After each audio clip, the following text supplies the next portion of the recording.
Hello, everybody, and welcome to this week's episode of Realcomm Live. Great to be back with you. Been a busy week. Before we actually get into this week's episode, just a quick recap of what we've been up to. We headed to Austin, Texas this week and put on our third hybrid event. It was a smaller invitation-only event, but nonetheless, we had about 20 or so people in the room and about 40 people, kind of the size of the venue that we were looking for. And I got to tell you, it was nerve-wracking right up to the very end of the morning when we finally figured it out. And I will tell you now that after doing 3 of them, we really have a good understanding of what hybrid means. We rented a studio. We had all sorts of folks there assisting and bringing people in from all over the world and into the studio.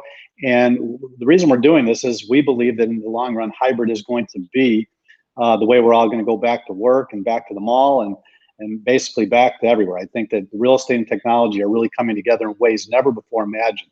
We're going to be bringing everything we've learned in the last 3 to our event in November. So we're excited, a little tired, a little stressful, but a great week. And now looking forward to a great conversation with our guest, Marty Edwards.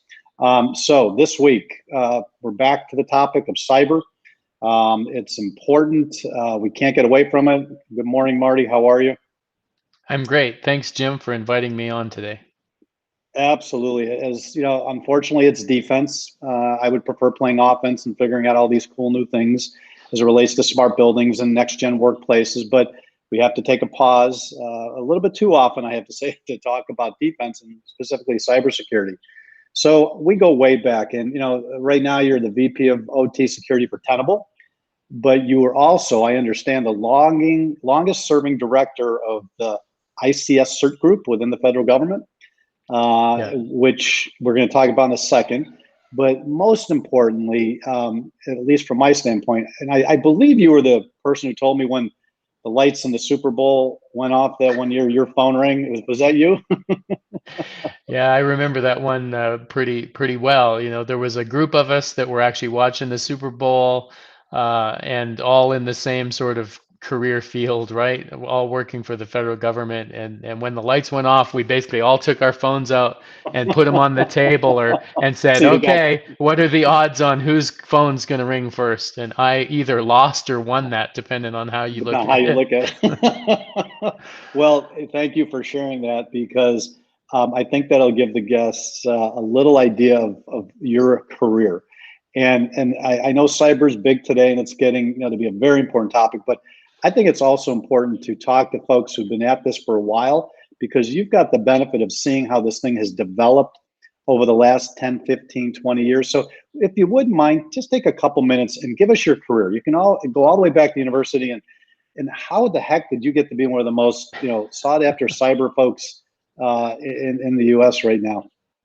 Yeah, so I started basically, I went to a specialty university college in British Columbia, Canada, called the British Columbia Institute of Technology. And my training is all in control systems. So, you know, the computers that run all of our critical infrastructure, PLCs and all of the SCADA and all the different actual industrial control system components. So that's what I'm trained in. Started to work primarily in pulp and paper in Western Canada, Washington State, Idaho, and became the senior control system engineer at a fairly large pulp and paper facility. My boss also happened to be the guy who ran all of the PC networks. So we were kind of a weird hybrid 20 years ago. I was going to say, how long ago was that? That was I started there. Yeah, I started there in '99, so that was 21 years ago. Wow. And essentially, we had all of the IT and all of the OT reporting into the same group. So I ran the OT. There was I had a colleague that ran the IT side of the house, and that got me interested in security more and more. And so I started going to some of the early events run by people like Eric Byers, who is a good personal friend of mine, that were, literally the very first events in the world to talk about OT and control systems security. What year was that? What year would that have been? That would have been in like the 2003-ish time frame, Okay. 2002-ish, right after So you're way 9/11. ahead of this. So you're way ahead of this. Yeah, so 9/11 was kind of a catalyzing moment in the cybersecurity field in that a lot of us kind of went, oh, wow, people can attack us with airplanes. Maybe they can attack us with computers. So we started Wow. to get more involved, and one thing led to another, and I basically got recruited by the U.S. government to join their Department of Energy Idaho National Laboratory, and I led some of their control system efforts there in about the 2006 time frame, and Now, then was this just control systems in general or from a cyber perspective? only cyber. So this was Only cyber. Wow. specific to control system security. And so the predecessor of the ICS CERT was a program called the Control Systems Security Program at DHS. And so I was the contractor that basically ran all of the work for that program for my federal bosses, basically in DC. Then DHS tapped me on the shoulder and they said, we really don't want you to be a contractor. We'd prefer if you could work for DHS as a federal employee. And so that's when they offered me the job of director of the ICS CERT. And I was the Wow. last director of the ICS CERT. So when I left Homeland Security, that position no longer exists, and that organization basically got rolled into what is now called CISA. So, I mean, God, I mean, we could unpack what you just said for hours, but I don't want to lose sight of the fact that in 1999, OT and IT were under the same umbrella. That should be a Harvard case study. We have been preaching that, pitching that, yelling that, screaming that for 20 years now. Just to pivot back real quick, what made that what decision happen? Was it an individual? Was it a very smart organization? How did that come to be? I think it was essentially it was driven by an individual who was my boss at this pulp mill. Pulp and paper mills, are very operationally oriented. So we were a little bit separate from corporate. Corporate was in Spokane. We were in Idaho, and so we basically made sure that all of the PCs on people's desks that needed to get data out of the control system, right? So they had access to what was the water temperature that was coming in from the river or going out to the river, what were the natural gas flows to the boilers, what was the production off the paper machines. This is the data that the people in the offices We're that were using, yeah. the managers were using on a day-to-day basis. So it made sense that the same group maintained those systems. And some of the first work I did was essentially to segment off some of the more sensitive industrial control system environments from the corporate or the enterprise environments. And that, I You could, think, yeah. really sort of was catalyzing moment for me to put me on that path to security. Yeah, I mean, if you think about it, though, as we move into a more integrated world between the front end and the back end, there's no way around integrating IT and OT organizations.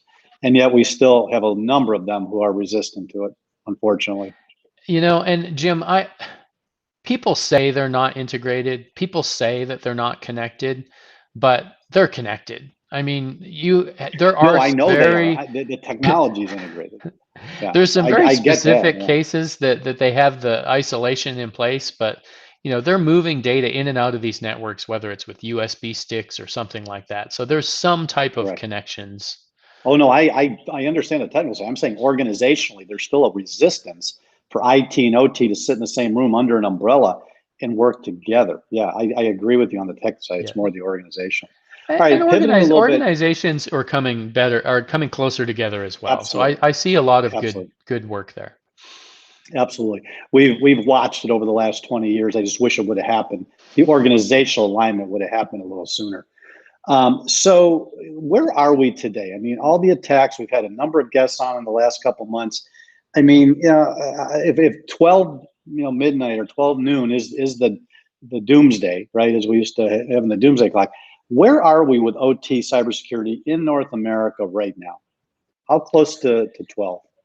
It's a really hard question to answer, and it's one that I'm asked all the time, right? And I think it really depends on the organization's maturity. So we have some organizations that are doing a really good job of OT security, right? They've got the people in place, they've got the technology in place, they've got the governance in place, and they're paying attention.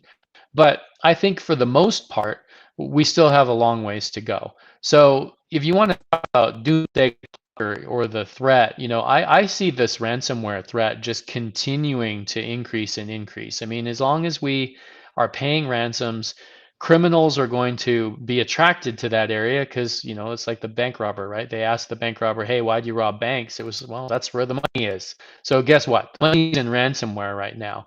And I think it's only a matter of time or see ransomware attacks directly impacting these OT and ICS environments. If you look at, if you look at Colonial Pipeline and JBS and things like that, the ransomware impacted enterprise operations, right? It really directly impact industrial operations. They chose to shut their industrial operations down, either out of safety or more likely is because access to the tools they needed on the corporate network. So people don't understand that, if you're an operator, you need to look at a procedure manual. Well, guess what? That procedure manual is in a software program on the corporate network, right? So if you don't have the procedure to do the job safely, you have to shut down. But I think it's only a matter of time before the criminals start attacking and targeting the industrial environment directly, just because there's more money there. Well, and I know you may not want to or be in a position to answer this question, but is there a direct line or a dotted line from these or criminal organizations to nation states that don't like us? I mean, is there a relationship there? There is a relationship, but I think it's more kind of the nation state, and in the case of most of these criminal ransomware operations, it's Russia and former Soviet countries, right? So I think it's just a case of those entities turning a blind eye to the criminal activity that's happening, right? It's a good training ground. They can hire people out of there. It's keeping people employed, sort of thing. So they turn a blind eye to it. Thankfully, I'm seeing more diplomacy and more discussions on the world stage where, we really do have conversations happening with countries like Russia that they're starting to warm up to the, sort of taking a harder line against criminal activity inside their countries. So I think it's just basically becoming better stewards or better global citizens, if you want to call it that. Right. And then and again, this is, I'm sure, is an opinion, but going back to the malware issues that we saw in the last 2 months, the breaches, should they have paid that ransomware? I mean, I know that's not an easy question to answer, but at the high level, I mean, does it make sense to pay the bad guys?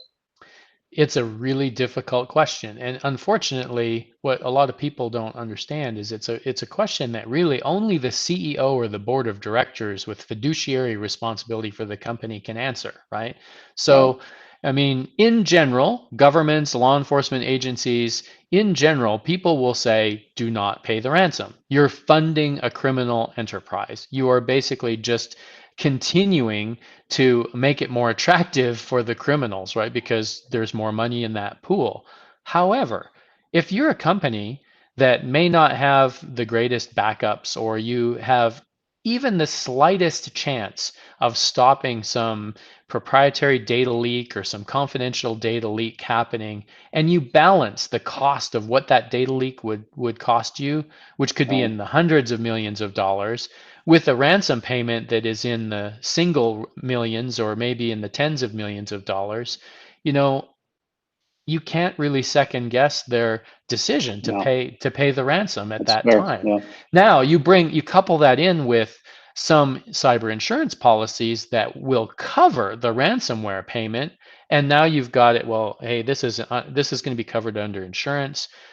Luckily or thankfully, we now have insurance companies sort of looking again at those policies and going, you know what? We're not going to pay for ransomware payments. So they're specifically going to cut those out of some of those policies. Which is going to change the whole dynamics of the conversation. Yeah. So I mean, it's an easy question to answer. I think from a policy perspective, government policy perspective, yeah, the policies don't pay the ransom. But there may be edge cases where if you've got a hospital or a critical infrastructure or something like that that's not functioning because of this, and there's a chance you can get it back up and running, it's like a hostage situation, right? Sometimes you have to pay the money. Yeah.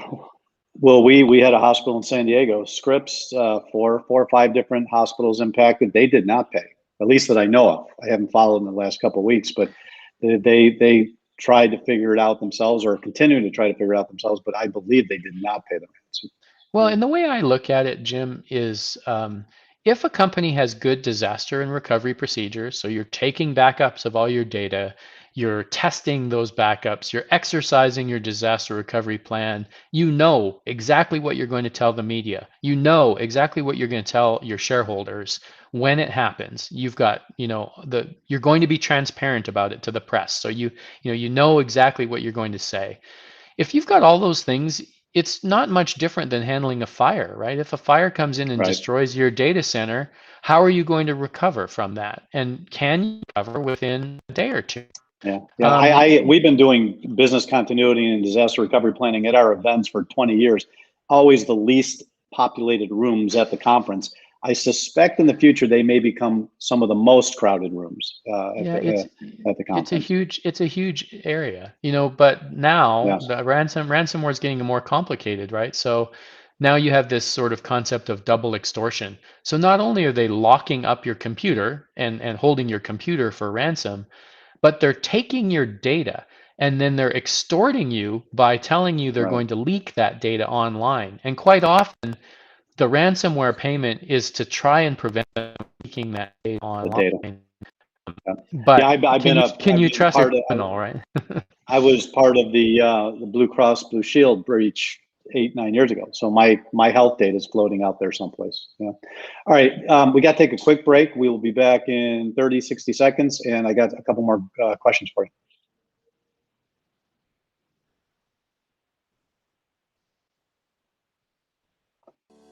Finding the best way to protect your business from cyber intrusions and keep up with evolving technology can be difficult.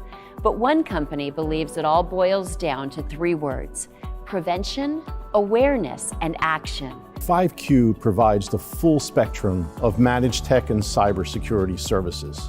Everything from building cyber assessments to remediation of those issues that they find in the buildings, and then to 24/7 monitoring with a security operations center that's kind of security as a service. Our laser focus is on commercial real estate, corporate real estate. We all come from a background of serving that industry. When an organization really wants to focus on the value add of their business, then we take the burden of the IT off their hands. We take ownership of the technology aspect for them, and we help them support and grow their business together. All right, let's continue our conversation with Marty Edwards. All right, so we go all the way back to 1999, early 2000s, your career. You're one of the few people focusing on this. Let's fast forward to the last 12 months, where we've seen more public display of breaches and cybersecurity instances reported in newspapers. More of a mainstream conversation. It's gotten pretty bad in the last 6 months. What can we expect in the next 24? Is it going to get worse, better? I mean, what should we expect? You're on mute. Hold on 1 second. Oh, sorry about that. Nope, we got you. So I don't see how it possibly could get better. I mean, I think that following on this criminal ransomware conversation, the criminals there's blood in the water, so to speak, right? So they're going to keep pounding away at this. And I think coupled with that is actually a good thing, though. And the good thing is that I believe companies are getting more transparent about sharing when they've had a breach or sharing when they've had an incident. And I applaud them, because I actually believe, and I think the data shows, that a company who is transparent from the get-go and is clear about what is happening and what their plan is to get back up and running, they perform the best in the long haul, right? Over and over again, where companies that try to sort of sweep things under the rug, they get called to the carpet for that after the fact. So, you know, I think it's going to continue to get worse for a while, unfortunately. So the building industry, you know, in many respects, just thinks it can't happen to them, or, you know, we're low profile, we're low risk. We've got a building in the Middle East that has been just shut down, wrapped in cellophane and shut down. All the systems, elevators, access control. I mean, you know, literally one of the most, I'd say, aggressive OT attacks for malware, you know, in the building world, right? Not necessarily factories or big industrial facilities.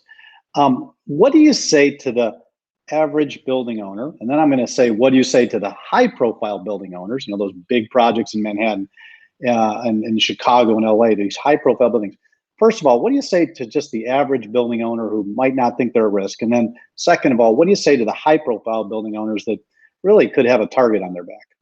Yeah, so I mean, the first thing that I say to any segment, and the building segment is no different, is that for the most part, this equipment that you're running, the stuff that's running the elevators or running the fire safety system or running, you know, your energy management systems, lighting controls, etc., this is exactly the same equipment that has been involved in some of these other attacks in other verticals, right? So just because you're not in the power grid or just because you're not an oil and gas company doesn't mean that you're not using very, very similar or not exactly the same equipment, right? So there's some risk associated just with that common supply chain. The next thing I would say is, you know, all computerized devices seem to be a risk these days, right? So you have to take this seriously. In some cases, these criminal organizations aren't really doing surgical targeting. They're doing what we call spray and pray, right? They're just pushing stuff out there hoping to get a victim. And if that victim happens to be your heating, ventilating, and air conditioning controls, you know, within your building, you know, then you're stuck, right? So I don't buy the argument that we're not a target. I think everybody is a target through sort of collateral associations. And then the high value targets. I mean, buildings that house, you know, data centers or high profile companies or government operations, you know, any sort of critical infrastructure affiliation, those are going to be on the high value target list for a criminal organization, right? Because they know that they can get more money out of them from these extortion techniques. Well, if you just break down the whole, you know, cyber phenomena over the last 20, 25 years, it starts with very sophisticated military government organizations that have money and resources to focus on these really sophisticated things. Then all of a sudden it drops down into the criminal, you know, element, right? Who's saying, hey, we can make money at this, right? So they now have the money and the interest of investing in resources to do these kinds of things. But as this thing progresses, you're going to get all the way down to disgruntled employees and young kids hacking out of their bedroom for fun, right? And so as the tools get more out there and this becomes more gamified, if you will, I think you could, you know, as a homeowner, you could need to worry about your next door neighbor who might be, you know, hacking your router versus somebody who's looking to attack a major building in New York City, because it'll draw a lot of attention, you know? Yeah.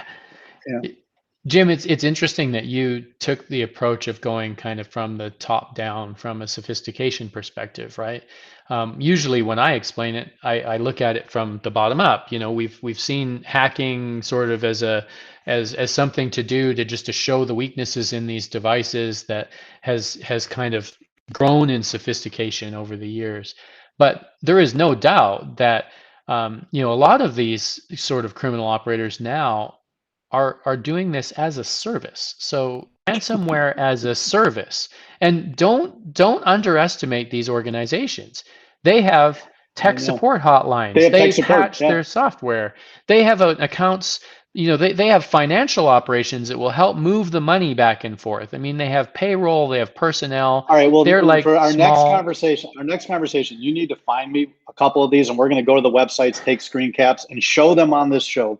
Because I think people are sitting there going, I know this exists, but some of the folks listening may not. Yes, ransomware as a service. It is a Yep. business enterprise. Yep. It is a business enterprise, and it's available to buy basically. So the really sophisticated software developers that there's only a few of in the world, perhaps, they write this elaborate code, but then they sell it to other criminal groups, right? And so the other criminal groups are the ones who are doing the actual targeting, and then they, of course, split sort of the proceeds. Well, the message I'd like to get out of today's show is whether or not you're the janitor, the receptionist, middle management, all the way to the CEO, awareness has to be risen. We have to watch that fine line between insight and paranoia, right? Because you don't want to be worried about this all the time. But you got to pay attention, and you have to take some time and energy to protect your own personal environment, your departmental environment, your company environment, and for guys like you, our country, right? So I think it's a call to everybody to pay a little more attention to this and to ask good questions and keep your eyes open. So Absolutely. all right, we are unfortunately out of time. You and I could talk for hours, and it's really a pleasure to have you on the show. We're going to have you back. We're going to continue this conversation, and we certainly hope to see you in November in Phoenix, Scottsdale, when we get back in person, because we're going to be holding the CIO or the Cyber Forum as we have for the last 5, 6 years, whatever. So we're going to be back at that, and you're an important part of that conversation. So thank you for being on today, and look forward to continuing our conversations. You're welcome. Always a pleasure, Jim. Okay, be well. Take care.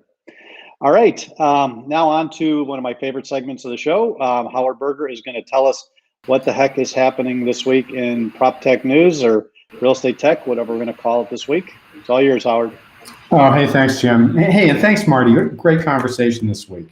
So as we do every week, we highlight a couple of stories from our news briefing that's released every Thursday at 11 a.m. Pacific. And our lead article is from Kurt Emshausen. He's former CAO at Transwestern, now principal consultant at Emshausen Group. He's focused on data strategy. And I think it's apparent our industry at large is starting to wake up to the value of data. But relatively few organizations have really embraced a holistic, strategic enterprise data strategy. How many companies really know the square footage of their portfolios or what's in their leases when they expire? This is basic 101 stuff, but alarmingly few companies have even evolved to a rudimentary data strategy. And it's going to get much more complicated post-pandemic. How are you going to hope to apply the calculus necessary to figure out how do you respond to all the pressures you're going to be faced with hybrid, flex, remote working policies, and understand how to integrate those into your portfolio? So in this article, Kirk makes a great, cogent argument for building the team's capabilities necessary to build a comprehensive data strategy so you can navigate the turbulent waters ahead. Great article. Next, shout out to this week's technology partner in Pixon, leading voice in indoor mapping intelligence and analytics. There's a great case study involved by Chris Weigand, EVP from Pixon. Please hit that article. And a few interesting tidbits from this week's news. Australian prop tech firm Propic joined forces with MRI Software to rescue overstressed property managers from burnout with their conversational AI. It's going to enable service providers to communicate with clients via automated conversational or text AI for a lot of the normal management tasks. Also, Yardi just introduced Facility Manager combined with their Pulse fault detection for HVAC systems. That's going to enable property and facility managers to preemptively address equipment failures and automate the work order creation when a fault's detected. Watch the brief video in the article. And then finally, shout out to our longtime Realcomm advisor and friend, Sandy Jackalow, who's just appointed Chief Information Officer at DLP Real Estate Capital and has joined their senior technology team in St. Augustine, Florida. Congratulations on your new dig, Sandy. Hope you brought plenty of sunscreen. So unfortunately, I'm out of time. That's it for me today, but there's a lot more in our weekly briefing. Check it out, and I'll see you all next week. Great job, as Howard. You take that funnel, you take 1 million articles, you get it down to a 10 or so. You focus on the top 3. Very efficient way to get the high-level prop tech stories out. A lot of bad stuff out there you have to sift through. A lot of junk. Thank you so much. All right. Before I wrap up, let's hear from our final sponsor, Tempered Networks.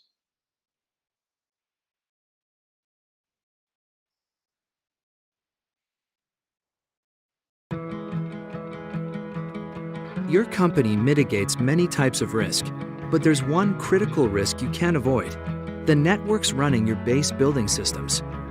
Every day, vendors and engineers connect to your building system networks with little or no security, making them extremely vulnerable to cyber attacks. Hackers can shut down these systems and force ransom payments, or jump over to your corporate network and engage in password and identity theft. Each new solution you add only causes the security risk to grow exponentially. The Intelligent Riser eliminates risk by putting building systems on a secure network completely separate from the building's corporate network. Then, vendors, building engineering, and building management are given secure access to the systems they need, while keeping hackers out. And the network is monitored and maintained 24 hours a day, 7 days a week, 365 days a year, to ensure all building systems are secure, up, and running. All future solutions can now be connected to the Intelligent Riser, saving cabling and implementation CapEx and OpEx. Intelligent Riser, the smart building platform. All right, and as you can see, a lot of our sponsors this week devoted to securing buildings. So what I would like to do is say thank you. Number one, to Marty. I know how busy your day is, and finding some time for us means a lot. Number two, to our sponsors, who I just mentioned, for keeping us going on Realcomm Live. And finally, to our back-end team who makes this happen every week, Nancy and crew, thank you.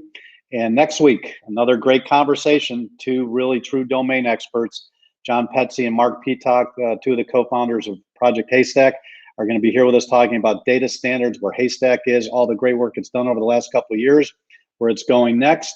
A show you're not going to want to miss if you're serious about all the data coming out of that smart building, and how to protect it and how to standardize it. So with that, everybody have a great weekend, and we look forward to seeing you next week on Realcomm Live. Be well.